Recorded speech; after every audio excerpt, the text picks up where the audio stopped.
Hello friends, എല്ലാവർക്കും നമസ്കാരം. നിങ്ങളേവരും കാത്തിരിക്കുന്ന രേവതിയുടെയും സച്ചിയുടെയും ഇന്നത്തെ വിശേഷത്തിലേക്ക് എല്ലാ കൂട്ടുകാർക്കും സ്വാഗതം. എല്ലാവർക്കും നല്ലൊരു ദിവസം ആശംസിച്ചുകൊണ്ട് തന്നെ നമുക്ക് ഇന്നത്തെ വിശേഷത്തിലേക്ക് കിടക്കാം. തുടങ്ങുമ്പോൾ തന്നെ കാണിക്കുന്നത് നമ്മുടെ രേവതിനെയും വർഷേനെയാണ് കേട്ടോ. അങ്ങനെ നമ്മുടെ വർഷ പറയുകയാണ്, എനിക്ക് രേവതി ചേച്ചിനെ പോലെ ആകാനൊന്നും പറ്റത്തില്ല, ഞാൻ അത്രയ്ക്ക് പാവമൊന്നുമല്ല, ഒരിക്കലും എനിക്ക് രേവതി ചേച്ചിനെ കണ്ടു പഠിക്കാനും പറ്റത്തില്ല, എന്നെ വേദനിപ്പിക്കുന്നവരെ ഞാൻ വെറുതെ വിടില്ല, ഞാൻ പാഠം പഠിപ്പിക്കും. അല്ല, ശ്രീകാന്ത് നിന്നെ വേദനിപ്പിക്കുന്ന രീതിയിൽ സംസാരിച്ചാല് നീ അവനെ ഇടിച്ച് ശരിയാക്കുവോ? അല്ല, ഇനിയിപ്പൊ ഞാൻ നിന്നെ വേദനിപ്പിച്ചാലോ, നീ ശരിയാക്കുവോ? ദേ, ഞാൻ നഖം വളർത്തുന്നത് വെറുതെ അല്ല, ഇങ്ങനെ പിച്ച് ചീന്ത് ഞാന്. അയ്യോ എന്റെ പൊന്നു വർഷം, ഇങ്ങനെയൊന്നും നീ ചെയ്യല്ലേ. പേടിച്ചു പോയല്ലേ, എനിക്ക് മനസ്സിലായി ചേച്ചി പേടിച്ചെന്ന്. ദേ, ഞാൻ നിന്നെ വേദനിപ്പിക്കുന്ന ഒരു വാക്ക് പോലും പറയില്ല വർഷേ, അതെനിക്കറിയില്ലേ. ചേച്ചി എന്നെ വേദനിപ്പിക്കില്ലല്ലോ. അല്ല, അതൊക്കെ പോട്ടെ, ഇവിടത്തെ അമ്മ നിന്നെ വേദനിപ്പിക്കുന്ന രീതിയിൽ സംസാരിച്ച് നിന്നോട് വഴക്കിടാൻ വന്നിട്ടുണ്ടെങ്കിൽ നീ എന്ത് ചെയ്യും? ആന്റി എന്തെങ്കിലും എന്നോട് പറഞ്ഞു കഴിഞ്ഞാലേ ഞാൻ മിണ്ടാതിരിക്കോ? ഇല്ല, ഡയലോഗ് പറയല എന്റെ ജോലി. എങ്ങനെ മറുപടി കൊടുക്കണമെന്ന് എനിക്ക് നന്നായിട്ട് അറിയാം. അങ്ങനെ ഞാൻ മറുപടി കൊടുക്കുകയും ചെയ്യും. നല്ല രീതിയിൽ തന്നെ ചെവിയിൽ പഞ്ഞു വെക്കേണ്ടി വരും ആന്റിക്ക്. പിന്നെ ആന്റി ഉണ്ടല്ലോ, ഇവിടെ നിൽക്കത്തില്ല, വേറെ ഏതെങ്കിലും കട്ടലിന്റെ അടിയിൽ പോയി ഒളിക്കും. എന്നെ കണ്ടാലേ പേടിച്ചോടും. ചിലപ്പം പേടിച്ചിട്ട് ചീച്ചി മുള്ള വരെ ചെയ്യുന്ന. ഇത് കേട്ടത് നമ്മുടെ രേവതി നിന്ന് ചിരിക്കുകയാണ് കേട്ടോ. ഏതായാലും ഈ സമയം ഇത് നമ്മുടെ ചന്ദ്രയും കേൾക്കുന്നുണ്ട്. ചന്ദ്രയാണെങ്കിൽ കലിയോ ദേഷ്യമോ പേടിയോ ഒക്കെ വന്നിട്ട് ഇങ്ങനെ ഇതെല്ലാം കേട്ടോണ്ട് നിൽക്കുകയാണ്. അങ്ങനെ നമ്മുടെ വർഷ വീണ്ടും പറഞ്ഞു, ചേച്ചി എല്ലാം സഹിച്ചു നിൽക്കും, പക്ഷെ ഞാൻ നല്ല മറുപടി അങ്ങോട്ട് കൊടുക്കും. ചില കാർട്ടൂൺ കഥാപാത്രങ്ങളുടെ ചെവിയിൽ നിന്ന് സ്മോക്ക് ഇങ്ങനെ വരുന്നത് കാണാറില്ലേ, അതുപോലെ ആന്റിയുടെ ചെവിയിൽ നിന്ന് സ്മോക്ക് ഇങ്ങനെ വരുത്തിക്കും ഞാന്. അളവിൽ ഞാൻ കൊടുക്കും. ഞാനേ തോറ്റു തുന്നം പാടാൻ ഉദ്ദേശിച്ചിട്ടില്ല, ഈ വർഷം എവിടെയും ചെയ്യിച്ചിട്ടേ ഉള്ളൂ. ഞാൻ പറയേണ്ട രീതിയിൽ പറഞ്ഞിട്ടും ആന്റി വഴക്ക് പറയുന്നത് നിർത്തിയില്ലെങ്കിലേ അവരുടെ പുറത്ത് ഞാനൊരു ചിഹ്നം വരച്ചു കൊടുക്കും, അതോടുകൂടി നിർത്തിക്കോളും. ചിഹ്നോ? എന്ത് ചിഹ്നം? എന്ത് ചിഹ്നമാന്ന് എനിക്ക് മനസ്സിലായില്ലല്ലോ. അതെ, ഈ ചട്ടുകമില്ലേ, ചട്ടുകം, അതിങ്ങനെ എടുത്ത് ഈ സ്റ്റൗവിൽ ഇങ്ങനെ വെച്ചിട്ടങ്ങ് ചൂടാക്കും, അത് പഴുക്കും. ഇത് പഴുത്ത് കഴിയുമ്പോൾ എന്ത് ചെയ്യുന്നറിയാമോ? ഇതുകൊണ്ട് ഞാൻ ആന്റിയുടെ പുറത്ത് എസ് പോലെ അങ്ങ് വരച്ചു കൊടുക്കും. ഷൂ ഷൂന്ന് ഒച്ചയും കേൾക്കും. എങ്ങനെയുണ്ട്? സൂപ്പർ അല്ലേ? ഇത് കേട്ടത് നമ്മുടെ ചന്ദ്രമതി പേടിച്ച് വിറച്ച് നിൽക്കുകയാണ് കേട്ടോ. എന്റെ ദൈവമേ, ഇങ്ങനെയൊക്കെ വല്ലതും ചെയ്ത് കഴിഞ്ഞിട്ടുണ്ടെങ്കിൽ പിന്നെ നമ്മുടെ ചന്ദ്രമതി തീർന്നത് കൂട്ടിയാൽ പോലെ. ഏതായാലും ഈ സമയത്ത് നമ്മുടെ രേവതി പറഞ്ഞു, എന്റെ പൊന്നു വർഷേ, നീ ചട്ടുകത്തെ തൊടുവേ വേണ്ടാന്ന് പറഞ്ഞ് ചട്ടുകം എടുത്ത് മാറ്റി വെക്കുകയാണ്. അങ്ങനെ ഇവർ സംസാരിച്ചുകൊണ്ടിരിക്കുന്നതിന്റെ ഇടയ്ക്കേക്ക് കയറി നമ്മുടെ ചന്ദ്രമതി വരികയാണ്. ചന്ദ്രമതി വന്നിട്ട്, വർഷം എന്താ മോളെ ഇവിടെ നിൽക്കുന്നത്? മോൾക്ക് സ്റ്റുഡിയോയിൽ പോകണ്ടേ? അത് പിന്നെ ഞങ്ങൾ ആന്റീനെ കുറിച്ച് പറഞ്ഞു ചിരിക്കുമായിരുന്നു. എന്താ എന്നെ കുറിച്ച് പറഞ്ഞത്? അതിപ്പോ തൽക്കാലം ആന്റി അറിയണ്ട, അതൊക്കെ അനുഭവിച്ച് തന്നെ അറിയേണ്ടതാ, പറഞ്ഞറിയിക്കേണ്ടതല്ല. അതെന്താ പറഞ്ഞറിയിക്കേണ്ട കാര്യങ്ങള്? പറഞ്ഞറിയിക്കേണ്ട കാര്യങ്ങളല്ല ആന്റി, അത് അനുഭവിച്ചറിയേണ്ടതാ. എനിക്ക് മാറിപ്പോയതാണ് കേട്ടോ. ഏതായാലും സമയം ഒരുപാടായി, ഞാൻ പോട്ടെ എന്ന് പറഞ്ഞുകൊണ്ട് നമ്മുടെ വർഷം ഓടുവാണ്. അപ്പോഴത്തേക്ക് രേവതി പറഞ്ഞു, അയ്യോ വർഷം ഒന്നും കഴിച്ചില്ലല്ലോ. ഇനിയിപ്പൊ എന്താ ചെയ്യുക? ഏതായാലും ഇതൊക്കെ കേട്ട് നിന്ന് നമ്മുടെ ചന്ദ്രമതി വർഷയോടല്ല ദേഷ്യം തീർക്കുന്നത്, നമ്മള് രേവതിയോടാണ്. രേവതിനെ നോക്കി പേടിപ്പിക്കാനുണ്ട്. അപ്പൊ രേവതി ചോദിച്ചു, എന്താ ചോദിക്കുന്നുണ്ട്. അപ്പം പറഞ്ഞു, നിനക്ക് സുഖം ഉണ്ടല്ലേ ഇപ്പൊ? നീ തിളപ്പിക്കുക അല്ലേ? അതെ, തിളപ്പിക്കുക. കറി തിളയ്ക്കാതെ വാങ്ങി വെക്കാൻ പറ്റില്ലല്ലോ അമ്മേ. തീ കുറച്ച് കൂട്ടിയപ്പം നന്നായിട്ട് തിളച്ചു, ഇനി വേണമെങ്കിൽ വാങ്ങി വെക്കാം, കുഴപ്പമില്ലല്ലോ. അപ്പോഴത്തേക്കും, വേണ്ട മോളെ, നിന്റെ അഹങ്കാരമേ എന്റെ അടുത്ത് വേണ്ട. ഈ ചന്ദ്രയോട് അഹങ്കാരം കാണിക്കല്ലേ. നിങ്ങൾ പറയുന്നതെല്ലാം ഞാൻ കേട്ടിരുന്നു. നീ എനിക്കെതിരെ വർഷയെ തള്ളി വിടുകയാണല്ലേ? ഓ, അപ്പൊ അമ്മ എല്ലാം ഒളിഞ്ഞു നിന്ന് കേട്ടിട്ട് കേൾക്കാത്ത ഭാവത്തിനോ ചിരിച്ചോണ്ട് വന്നതാണല്ലേ? ദേ മോളെ, വർഷയും ഞാൻ തമ്മിൽ ഒരു പ്രശ്നമില്ല. ഒരു പൊന്നും കൂടത്തെ പോലെ ഞാൻ അവളെ കൊണ്ടു നടക്കുന്നത്. അതിൽ അസൂയ മൂത്തേ നീ ഞങ്ങൾ തമ്മിൽ തെറ്റിക്കാൻ നോക്കുകയാണെങ്കിലേ അതൊരിക്കലും നടക്കില്ല. അതിനല്ലേ നീ എന്റെ പേര് വെറുതെ വലിച്ചഴച്ചത്, അവളോട് ചോദിച്ചത്. ഇവിടുത്തെ അമ്മ വഴക്ക് പറഞ്ഞാൽ നീ എന്ത് ചെയ്യുന്നതിന് അവളോട് ചോദിച്ചത്? അവൾ എന്റെ പുറത്ത് ചട്ടുക കൊണ്ട് എസ് വരയ്ക്കും പോലും. ഇത് കേൾക്കാൻ വേണ്ടി തന്നെയല്ലേടി നീ അങ്ങനെ ചോദിച്ചത്? അയ്യോ, അതവള് തമാശക്ക് പറഞ്ഞതാ. പിന്നെ അമ്മായിയമ്മയുടെ പുറത്ത് ചട്ടുകം ചൂടാക്കി വെക്കുന്നതാണല്ലോ തമാശ. അവൾ അങ്ങനെ പറഞ്ഞപ്പോ എന്തായിരുന്നു നിന്റെ ചിരി? എന്നെ അവളെയും തെറ്റിക്കണം, അവളെ നിന്റെ കയ്യിൽ ഒതുക്കണം, അതല്ലേടി നിന്റെ ഉദ്ദേശം? എന്റെ പൊന്നമ്മ, എനിക്ക് അങ്ങനെ ഒരു ഉദ്ദേശവും ഇല്ല. ഞാൻ അങ്ങനെ ഉദ്ദേശം ഒന്നും നടപ്പിലാക്കാനും പോകുന്നില്ല. ഒരു ഗ്ലാസ് മോരെടുക്കട്ടെ?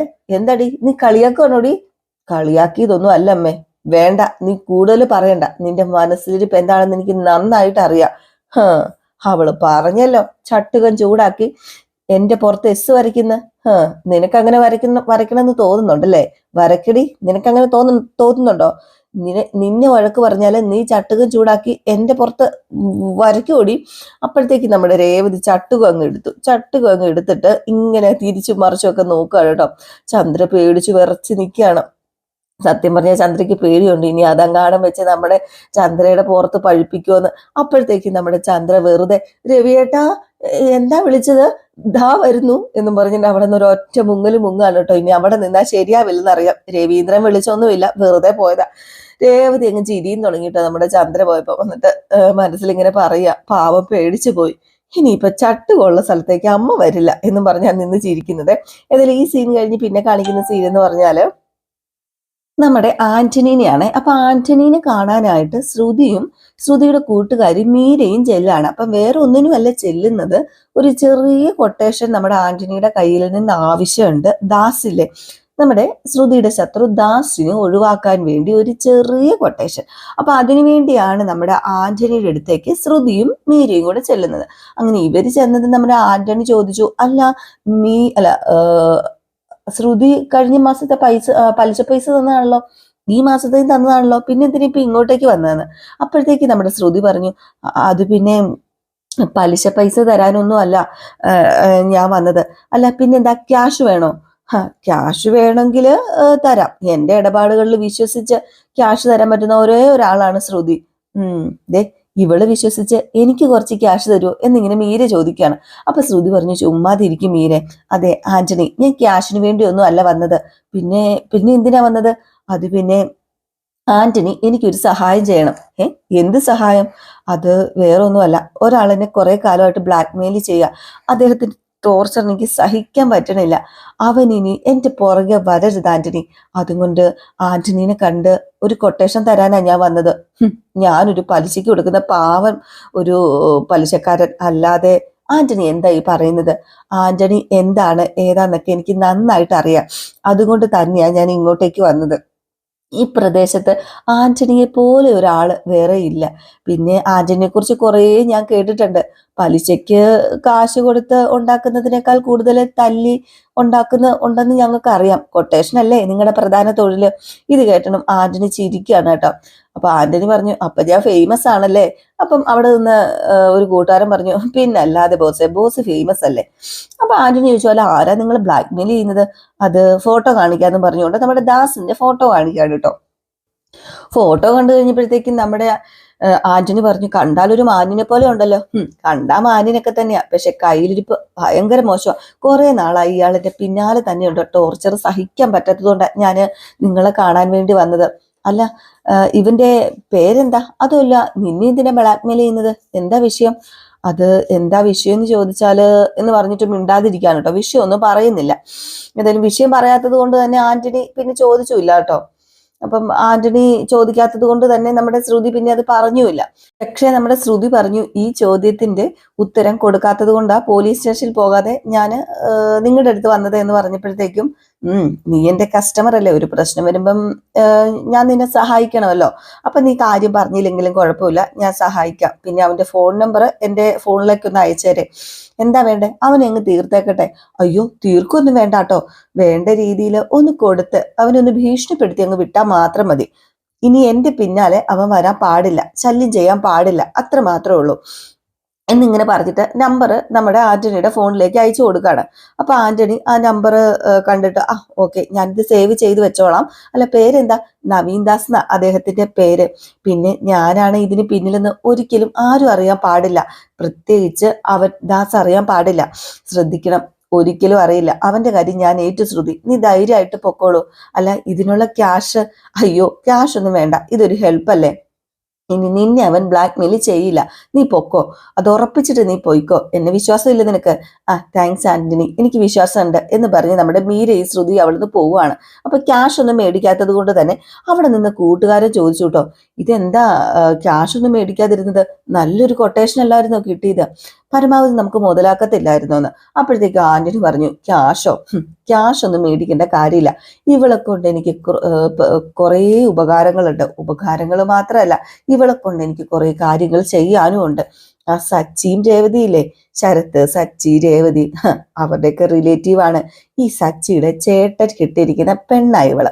അപ്പൊ ഇവളെ നമുക്ക് കയ്യിലെടുക്കുകയാണെങ്കിൽ കുറെ കാര്യങ്ങൾ നമുക്ക് നേടാനായിട്ട് സാധിക്കും. മാത്രമല്ല അവർക്കിടയിൽ അത്രയ്ക്ക് നല്ല ബോണ്ടിങ് ഒന്നും അല്ല, ചെറിയൊരു ശത്രുതയും ഉണ്ട്. ഈ സച്ചി, രേവതിയും, ശ്രുതിയും, സുതിയും അവര് ഇത്രയും പേർ തമ്മിൽ എന്തൊക്കെയോ ചെറിയ പ്രശ്നങ്ങളൊക്കെ ഉണ്ട്. അവർ അനിയനും ചേട്ടനും ഒക്കെയാണ്, അനിയനും ചേട്ടനുമാണ്, അതുപോലെ തന്നെ ചേട്ടന്റെ ഭാര്യയും അനിയന്റെ ഭാര്യയും ഒക്കെയാണ്. പക്ഷെ അവർക്കിടയിൽ എന്തൊക്കെയോ പ്രശ്നങ്ങൾ ഉള്ളതുകൊണ്ട് തന്നെ നമുക്ക് ഇത് മുതലാക്കാനായിട്ട് പറ്റും. അപ്പൊ പിന്നെ എന്തിനാ ഞാൻ പൈസ മേടിക്കുന്നത് എന്നിങ്ങനെ ആന്റണി ചോദിക്കുകയാണ് കേട്ടോ. അപ്പൊ ആ ഒരു സീനാണ് കാണിക്കുന്നത്. അപ്പൊ ആന്റണിക്ക് സത്യം പറഞ്ഞു കഴിഞ്ഞിട്ടുണ്ടെങ്കിൽ ഒരു വെടിക്ക് രണ്ട് പക്ഷി എന്നുള്ള രീതിയിൽ ഇതിന് ഉപകാരം മാത്രമേ ഉള്ളൂ. അതുകൊണ്ടാണ് ആന്റണി പൈസ മേടിക്കാത്തത്. പിന്നെ കാണിക്കുന്നത് നമ്മുടെ നവീൻ ദാസിനെയാണ് കേട്ടോ. അങ്ങനെ നമ്മുടെ ദാസ് വരികയാണ്. ദാസിനെ ആന്റണി ഫോൺ വിളിച്ച് ആന്റണിയുടെ ആ ഒരു താവളത്തിലേക്ക് തന്നെയാട്ടോ വിളിച്ചു വരുത്തുന്നത്. അങ്ങനെ നമ്മുടെ ദാസ് വന്നു. ദാസ് വന്നിട്ട് ദേ ഇതാണ് ആളെന്നും പറഞ്ഞുകൊണ്ട് കൂട്ടുകാരൻ ദാസിനെ പരിചയപ്പെടുത്താണ്. അപ്പൊ ദാസ് ചോദിച്ചു, നിങ്ങളാണോ ആന്റണി? നിങ്ങൾ എന്തിനാ എന്നെ വിളിച്ചു വരുത്തിയത്? നിങ്ങളൊരു ഫൈനാൻസർ ആണല്ലേ? അതെ, ഫൈനാൻസർ ആണ്. എന്തോ വായ്പയുമായിട്ട് ബന്ധപ്പെട്ട കാര്യങ്ങൾ സംസാരിക്കണമെന്ന് ആവശ്യപ്പെട്ടുകൊണ്ടാണ് എന്നെ വിളിച്ചത് അല്ലേ?